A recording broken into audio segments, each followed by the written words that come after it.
The Song of Moses. So Moses recited this entire song publicly to the assembly of Israel. Listen, O heavens, and I will speak. Hear, O earth, the words that I say. Let my teachings fall on you like rain. Let my speech settle like dew. Let my words fall like rain on tender grass, like gentle showers on young plants.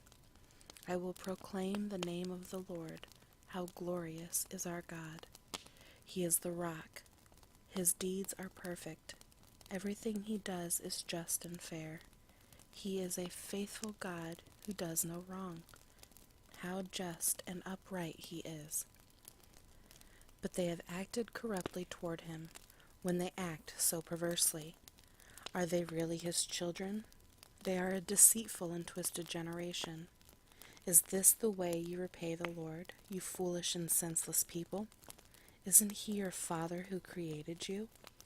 Has he not made you and established you? Remember the days of long ago. Think about the generations past. Ask your father, and he will inform you. Inquire of your elders, and they will tell you. When the Most High assigned lands to the nations, when he divided up the human race, he established the boundaries of the peoples according to the number in his heavenly court. For the people of Israel belong to the Lord. Jacob is his special possession. He found them in a desert, in an empty, howling wasteland. He surrounded them and watched over them. He guarded them as he would guard his own eyes. Like an eagle that rouses her chicks and hovers over her young, so he spread his wings to take them up and carried them safely on his pinions.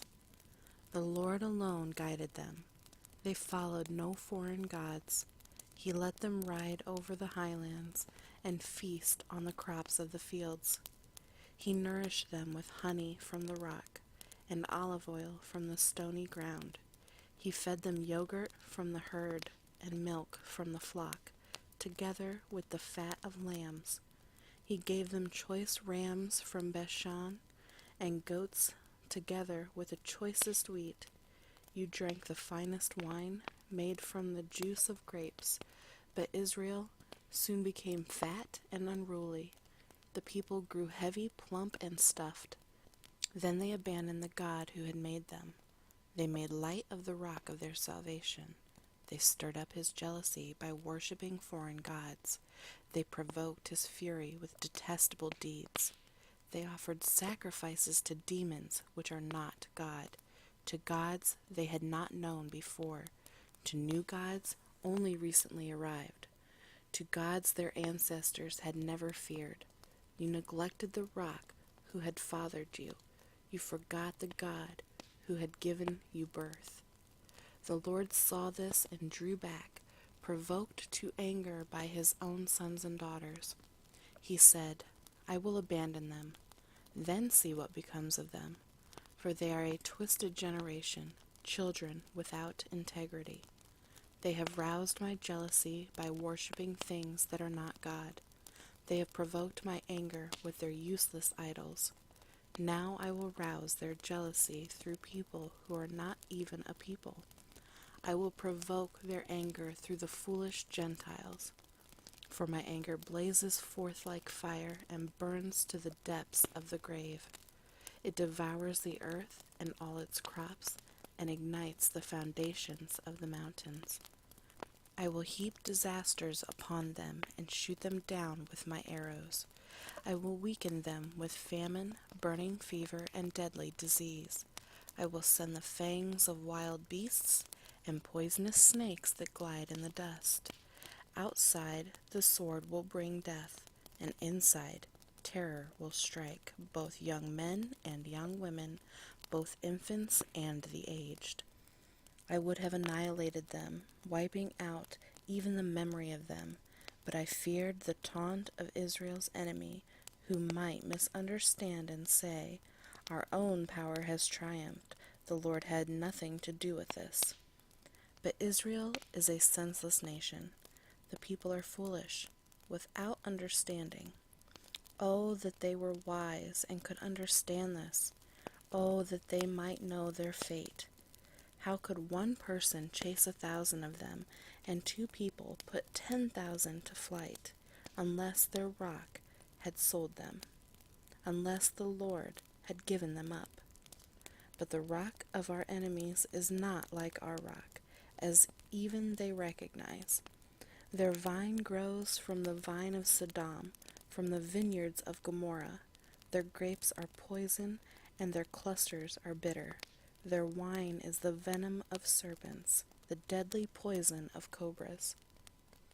The Lord says, Am I not storing up these things, sealing them away in my treasury? I will take revenge, I will pay them back. In due time their feet will slip. Their day of disaster will arrive, and their destiny will overtake them. Indeed, the Lord will give justice to his people, and he will change his mind about his servants, when he sees their strength is gone, and no one is left, slave or free.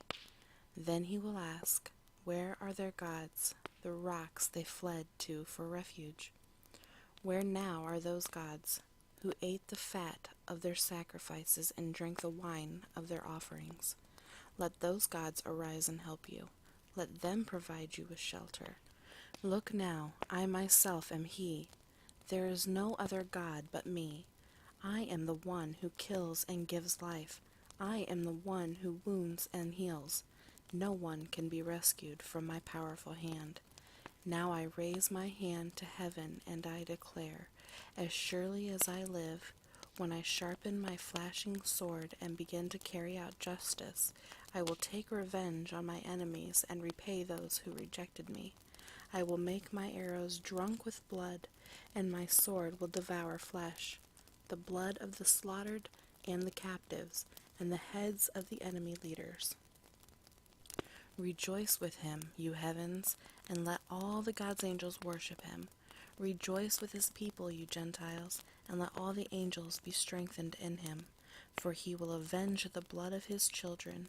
He will take revenge against his enemies. He will repay those who hate him and cleanse his people's land.